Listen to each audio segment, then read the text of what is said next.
Hey everyone, Matt here from Modern Fuel. I just want to give you a quick introduction when you get your fountain pen, kind of how do you get things going, how do you get started.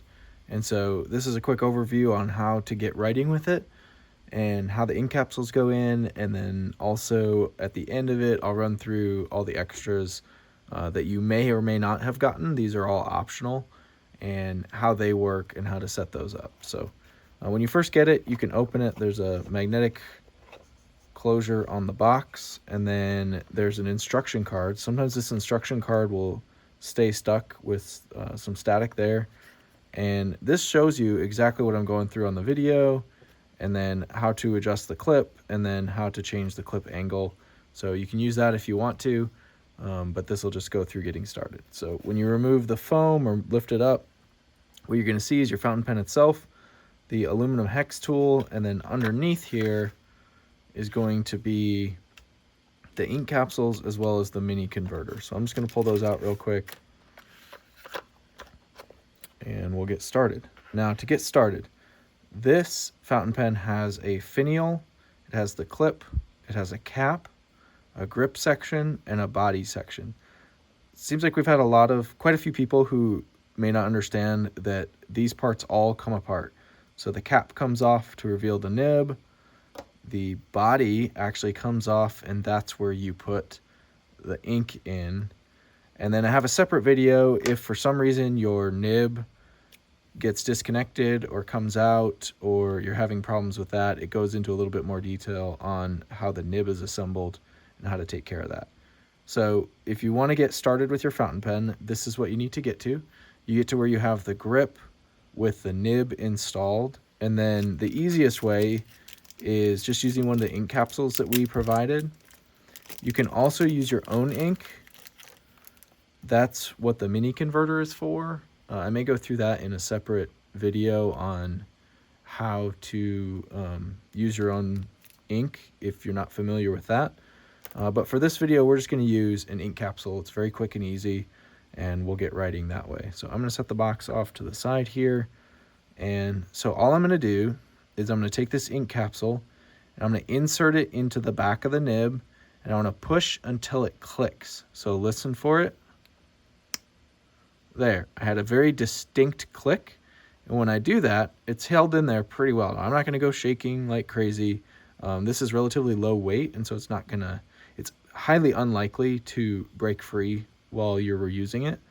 But that's the first step, is you want to put the ink capsule in, push it all the way into place until it firmly seats and it pops. Now from here, you could just wait and eventually it will flow down through the feed and it will start working. But my preferred method is I hold it upright. I usually do it over a piece of paper like this, or something I don't mind if ink drips into. And then I'm just going to give this a couple of squeezes on the ink capsule. And what I'm watching for is I'm watching this feed, or the feeder, to see if I can see any ink coming down. And there I saw just a little bit on the nib. Now it's a little bit difficult because I'm holding it at an angle so you can see, but now you can just start to see that ink flowing on the bottom there. I'm going to give it one more squeeze. Sometimes you'll get some ink pooling up on the end of the nib. Maybe just one more. Okay, now I have way too much, but that's okay. You can see that's pulled up there. You don't need quite that much. Sometimes it'll just flow down to the very end and you'll just get a little dot on the end. This is why I do it over kind of a scrap piece of paper, is once I do that, then this is going to write and it's ready to go. Now, pretty good practice would be to just wipe off the excess ink on a tissue, or you could even do it on your scrap piece of paper like this, and that'll just help keep it a little bit cleaner when you go to write. Now once you get it primed, it's ready to go, you're going to want to go ahead and put the body back on, and now you should be writing. So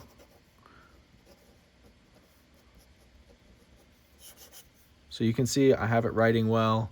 It went from, out of the box not writing to flowing really well with the capsules included. They fit right in there.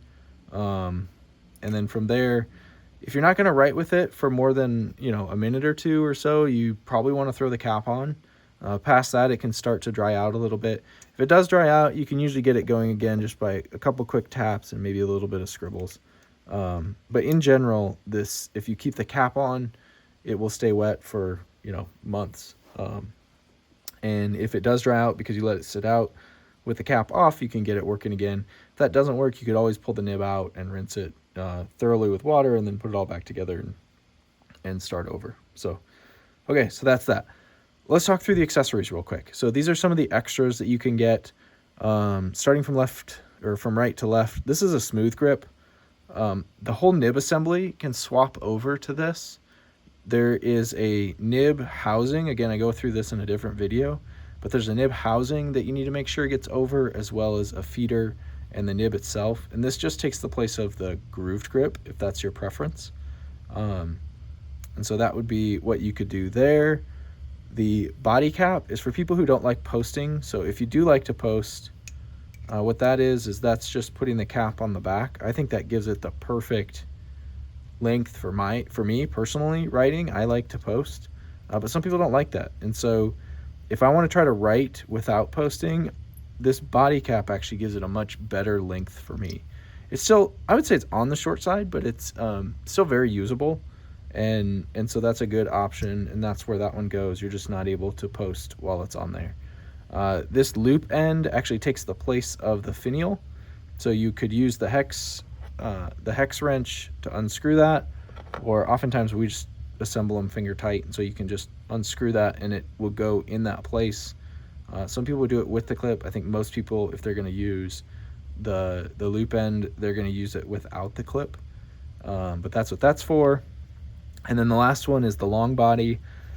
This is, again, for people who don't like posting their pen, but they want just a little bit longer setup. You can see that it's going to give them an extra, about 7/8 of an inch or so. And it also, probably most importantly for people, gives them the ability to use a full-size converter. So if you want a little bit larger ink capacity, this is a great option. It goes in place of the body, and then it screws on just like that. Again, you can't post with that on there, but you do have a really solid writing length when that's on there, and it gives you the benefit of being able to use the full-size converter. So that's how to get started with your new Modern Fuel fountain pen. If you have any questions, just reach out. Be happy to get you going or help you out, take care of whatever we need to. Thanks a lot.